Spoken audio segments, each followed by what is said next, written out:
రంగంలోకి కొత్తగా అడుగిడిగిన Maven life sciences తమ ఉత్పత్తులను ఇవాళ మార్కెట్లోకి విడుదల చేసింది. తొలి విడతగా 23 ప్రొడక్ట్స్ లను విడుదల చేస్తున్నామని, త్వరలో మరో 100 రకాల ఫార్మా ఉత్పత్తులను తక్కువ ధరకు ప్రజలు అందించనున్నామని కంపెనీ తెలిపింది.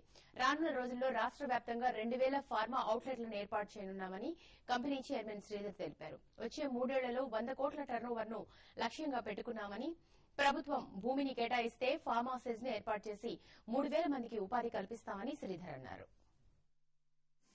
తెలంగాణ నిరుద్యోగులకు ఉద్యోగ అవకాశాలు కల్పించడం అనే ఏకైక లక్ష్యము.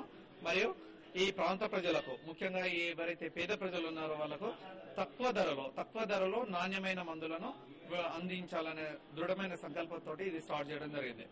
నెక్స్ట్ ఫైనాన్షియల్ ఇయర్ లో మేము రిటైల్ మార్కెట్ లో కూడా రాబోతున్నాం. దాదాపు 500 నుంచి 2000 Maven medical stores, pharmacy stores కూడా మేము ఎస్టాబ్లిష్ చేయడం జరుగుతుంది. దాదాపు 3 ఇయర్స్ లో ఒక 100 crores టర్నోవర్ తోటి మేము ముందుకు రాబోతున్నాం. దేశీయంగా అంతర్జాతీయ సంస్థలతో కూడా మంచి ఎంఎన్సీ కంపెనీలతో కూడా సంప్రదింపులు జరుపుతున్నాము. వారితో కలిసి మేము ముందుకెళ్లి ఈ సంస్థను ముందుకు తీసుకెళ్తున్నాం. మేము జనగామ హాలియర్ మధ్య నేను గవర్నమెంట్ దృష్టికి కూడా తీసుకెళ్లాను. మొత్తం ఫార్మా ఇండస్ట్రీలో మెయిన్ ప్రాబ్లం ఏంటంటే ఎఫ్లూయెంట్. ఈ ఎఫ్లూయెంట్ ను సైంటిఫిక్ గా ట్రీట్ చేసి రీయూజ్ చేసుకునే విధంగా ఒక ఫార్మాసిస్ ను డిమాండ్ చేస్తున్నాం. ఇప్పటి వరకు డాక్టర్ రెడ్డి ల్యాబ్స్ గానీ, హరబిందో గానీ పెద్ద సంస్థలకు 1 రూపీ 2 రూపీస్ కు థ్రోఅవెన్ ప్రైసెస్ కి ఇచ్చిల్లో.